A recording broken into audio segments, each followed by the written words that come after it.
السلام علیکم دوستو، آج ہم جنگ نیوز کا آرٹیکل پڑھنے جا رہے ہیں سہیل بڑائچ کا۔ وہ فیض عام کے ٹائٹل سے لکھتے ہیں۔ تو آرٹیکل کا اس کالم کا جو آج کی ہیڈنگ ہے وہ ہے اصل سوال کیا ہے۔ یہ جانتے ہیں کہ سہیل بڑائچ صاحب کے ذہن کے حساب سے سہیل بڑائچ صاحب کیا سوچتے ہیں کہ اصل سوال کیا ہے۔ Let's start. سیاست کا اہم ترین سوال یہ ہے کہ اگلی حکومت کس کی ہوگی۔ علم غیب تو صحافی یا عام آدمی کے پاس ہوتا نہیں، چنانچہ وہ 2+2 یعنی 4 اور بعض اوقات 2+2 4 کی بجائے 5 کے اندازے لگا کر تجزیے کرتا ہے، مگر اصل سوالوں کے جواب تک پہنچنا مشکل ہے۔ ابھی چند دن پہلے ایک اہم سیاسی رہنما نے قصہ سنایا کہ جنوبی پنجاب کے رکن اسمبلی عصمت علی مامکا فرزی نے اپنے ڈیرے پر پریشان اور سنجیدہ بیٹھے تھے۔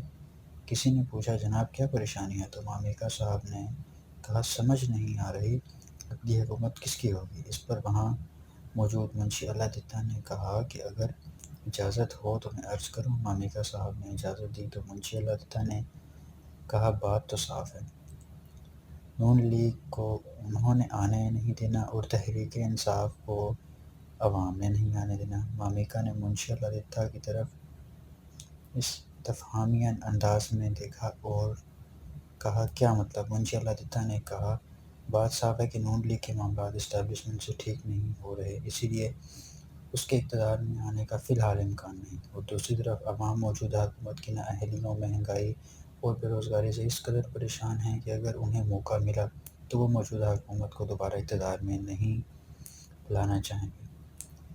اصل سوال کا دوسرا حصہ یہ ہے کہ اگر یہ دونوں نہیں تو پھر اگلی حکومت کس کی ہوگی۔ پیپلز پارٹی کو یہ چانس فی الحال ملنا ممکن نہیں۔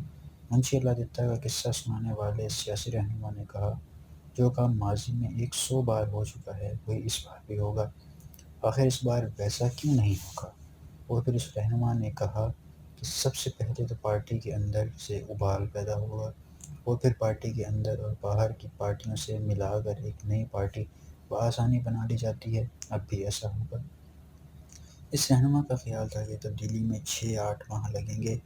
فی الحال تحریک انصاف کی حکومت اپنی تمام تر نااہلیوں اور غلطیوں کے باوجود قائم رہے گی، تاہم وقت گزرنے کے ساتھ ساتھ اندرونی کمزوریاں سامنے آتی رہیں گی اور 6-7 ماہ بعد انہی کمزوریوں کے ساتھ حکومت چلانا مشکل ہو جائے گا، اور ایک بار پھر وہی ہوگا جو ماضی میں بار بار ہوتا رہا ہے، یعنی کچھ لوگ پارٹی کے اندر چلائے جائیں گے، کچھ لوگ باہر سے شامل ہوں گے۔ بھانمتی کا ایک کنبہ تشکیل پائے گا جو حکومت کی چھٹی تو کرا دے گا لیکن خود یہ بھی لمبی حکومت نہیں چلا سکے گا اور معاملہ پھر الیکشن کی طرف ہی جائے گا۔ دوسرا سوال یہ ہے کہ حکومت کو کیا ضرورت پڑی کہ وہ انصاف اور غیر جانبداری کا نقاب ہٹا کر جانبداری کی طرف بڑھ گئی ہے۔ تحریک انصاف 2.5 سالہ دور میں بار بار یہ کہتی رہی کہ احتساب کے تمام مقدمات پچھلی حکومتوں کی قائم کردہ ہیں اور مقدمات چلانے والا نیب ایک خود مختار ادارہ ہے، اس لیے حکومت کا اس پر کوئی اثر و رسوخ نہیں۔ حکومت کے ان دعووں میں مکمل سچ نہ صحیح لیکن کچھ نہ کچھ حقیقت ضرور تھی۔ تاہم حکومت نے بیڈ شیٹ پر تحقیقاتی کمیٹی کا جو فیصلہ کیا ہے وہ واضح طور پر جانبدارانہ ہے۔ یک رکنی کمیٹی کی سربراہی سپریم کورٹ کے سابق جج شیخ عصمت سعید کو سونپی گئی ہے، جن کے جی آئی ٹی کی تشکیل اور نواز شریف کی نااہلی کے فیصلے میں کردار پر نون لیگ کو شدید تحفظات ہیں۔ اسی لیے نون لیگ نے یہ اعلان کیا ہے کہ اگر جسٹس شیخ عصمت سعید تحقیقاتی کمیٹی کی سربراہی سے الگ نہ ہوئے تو ان کے خلاف موجود مواد سامنے لایا جائے گا۔ نون لیگ پہلے ہی سپریم کورٹ کے فیصلے میں جسٹس شیخ عصمت سعید کے کردار پر انگلی اٹھا رہی ہے۔ وہ چیف جسٹس آف پاکستان کو وزیر اعظم نواز شریف کی طرف سے لکھے گئے ایک خط کا حوالہ بھی دیتی ہے، جس میں وزیر اعظم نواز شریف نے چیف جسٹس آف پاکستان سے جسٹس شیخ عصمت سعید کے خاتون کے پروموشن کے فیصلے پر ریمارکس پر سخت نوٹس لینے کا کہا تھا۔ شیخ عصمت سعید نے اپنے ریمارکس میں کہا تھا کہ جیلوں کی کوٹھریاں خالی ہیں جن میں حکمران بند ہونی چاہئیں۔ نواز شریف اس وقت وزیر اعظم تھے، انہوں نے اس ریمارکس پر باقاعدہ احتجاجی خط چیف جسٹس آف پاکستان کو لکھا، مگر چیف جسٹس نے اس خط پر نہ کوئی نوٹس لیا اور نہ ہی وزیر اعظم کو اس خط کا جواب دیا۔ بعد ازاں یہی جج پاناما کیس میں نواز شریف کے منصف بنے اور باقی تو تاریخ ہے کہ کس دن پاناما کیس میں نواز شریف نااہل ٹھہرے، ان کی حکومت، اور باقی تو تاریخ ہے کہ کس طرح نواز شریف پاناما کیس میں نااہل ٹھہرے اور ان کی حکومت اور وزارت عظمیٰ سے چھٹی ہو گئی، اور جج صاحب کے ریمارکس کے عین مطابق انہیں جیلوں کی کوٹریاں بھی دیکھنی پڑیں۔ یہ افواہ بھی مشہور ہے کہ پاناما مقدمے کے دوران کئی اتار چڑھاؤ آئے۔ ایک طرف نواز شریف کو یقین تھا کہ ان کے خلاف کچھ ایسا مواد نہیں ہے کہ انہیں لائق تعزیر ٹھہرایا جائے۔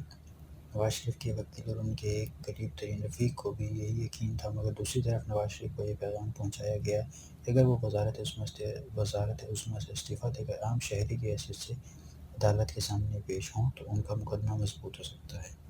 کہا جا رہا ہے کہ اگر بریڈ شیٹ انکوائری کے جج کو تبدیل نہ کیا گیا تو بھی پاناما مقدمے کے کئی چھپے ہوئے راز بھی کھل کر سامنے آئیں گے، اور یوں جس انصاف اور احتساب کو عمران خان اور ان کی حکومت غیر جانبدارانہ اور منصفانہ قرار دیا کرتی تھی، الزامات سامنے آنے کے بعد انہیں غیر جانبدارانہ قرار دینا مشکل ہو جائے گا۔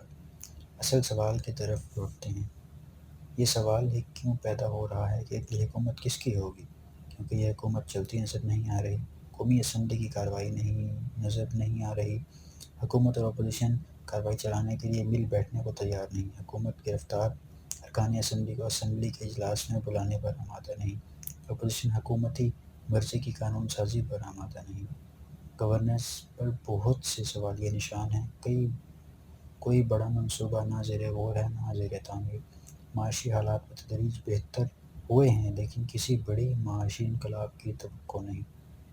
حکومت نے بے روزگاری ختم کرنے اور اربوں ڈالرز واپسی لانے کے جو وعدے کیے تھے ان کو پورا ہونے کی امید نہیں۔ 50 لاکھ مکانوں کی تعمیر کا جو وعدہ کیا تھا حکومت شاید چند ہزار مکان تو بنائے، اس سے زیادہ کا امکان نہیں۔ اگلے 2.5 سال حکومت عوام کو کن وعدوں میں الجھائے گی اور کن سے وعدے وفا کرے گی؟ یوں لگتا ہے کہ حکومت کے پاس نئے آئیڈیاز ختم ہو چکے ہیں اور وہ ہاتھ پہ ہاتھ دھرے بیٹھی یہ جاننا چاہ رہی ہے کہ اصل سوال کیا ہے۔ تو یہ آرٹیکل ہے جی جناب سہیل وڑائچ صاحب کا، بہت ہی انٹرسٹنگ، ان کا جو رائٹنگ کا سٹائل ہے مجھے ذاتی طور پہ بہت پسند ہے۔ اصل سوال کے بارے میں جو ان کی رائے ہے وہ بالکل بجا ہے، اور حکومت کے معاملات کچھ نازک ترین ہی چل رہے ہیں کہ جن دعووں پہ حکومت آئی تھی کہ ہم انصاف دیں گے اور عام آدمی کو اس کا حق ملے گا، زندگی آسان ہوگی، وہ تو بالکل ہوتی نظر نہیں آ رہی۔ بجلی، گیس، یہ ساری چیزیں مہنگی ہوتی جا رہی ہیں، اور اصل سوال یہ بھی ہے جو کہ اس آرٹیکل میں بھی بتایا گیا، کالم میں بھی بتایا گیا کہ اگر نون لیگ، پیپلز پارٹی اور تحریک انصاف کی حکومت کی چانس نہیں تو پھر چانس ہیں کس کے؟ تو دیکھتے ہیں کہ سیاست کس رخ جاتی ہے، اونٹ کس کروٹ بیٹھتا ہے۔